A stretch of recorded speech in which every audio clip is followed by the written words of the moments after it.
Although we live in a liberal democracy like Australia, we have no constitutional right to free speech.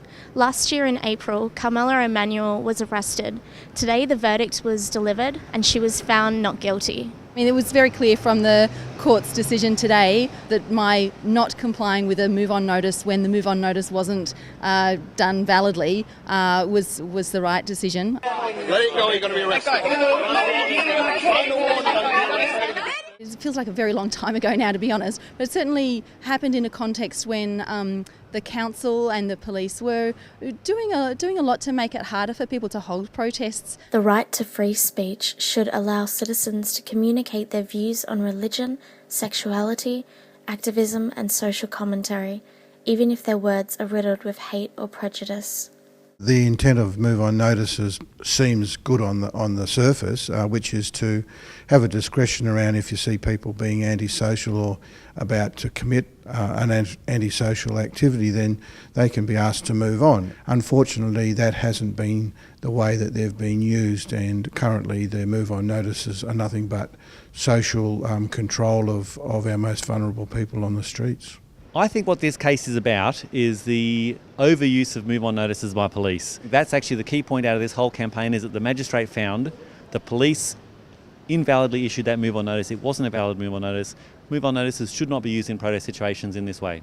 People should care about how their words affect others and acknowledge free speech in a respectful way. That people should welcome expressions of dissent in our community. We should be able to exercise these freedoms in public without fearing the police force of the state. Some people who have had 400 odd move-on notices, you have to know that they're being specially targeted and it's being used as a form of social control and exclusion of a particular group of people, and they're being used to push people out of the central business district, because that's where we have most of the problems with move-on notices, people being pushed from the central business district.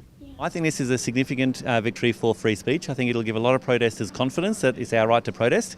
I think one thing that was very significant in today's court judgment was the finding that the council did not have authority to try and seize the banner that they were trying to seize. It's sort of broader than that, the right to gather, to assemble, to disseminate information and ideas. And I think the court decision today was a good one. I think as well the decision by the activist community to come back into public space, to hold up our signs and banners, to be there to have our say, and to not back down in the face of this kind of intimidation. I think that was the really right decision. If the police are using against vulnerable people, they're going to use them against people who they just want to get out of an area, even if it is something as simple as expressing your freedom to speech. We have the right to protest and we should be able to exercise that right uninhibited by police and by the council. I think what really needs to happen here is that any particular type of legislation should first be assessed by